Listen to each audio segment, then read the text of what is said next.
They swept through the land at a deadly speed. Cities fell in days. Empires were crushed in weeks. But this tiny fortress stood in their way. Led by the Khan himself, the Mongols attacked from every side, wave after wave. But even after 36 years of attacks, it never broke.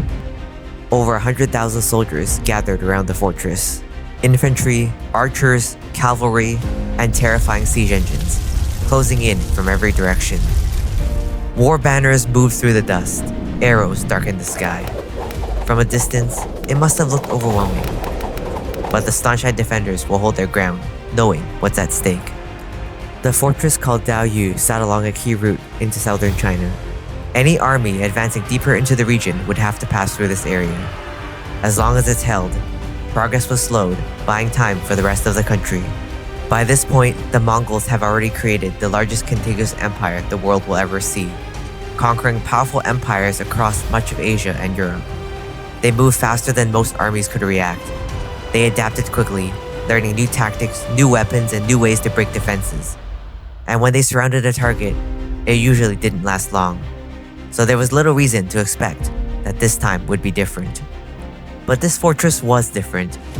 Built high above the surrounding land and surrounded by rivers, it controlled the approaches below.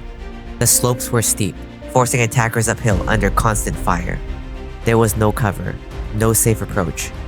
Every step forward exposed them to arrows and stones from the defenders above. And yet the Mongol army marched on, advancing painfully slowly with every attempt to push forward repeatedly breaking down before reaching the walls. The conflict turned into a prolonged siege.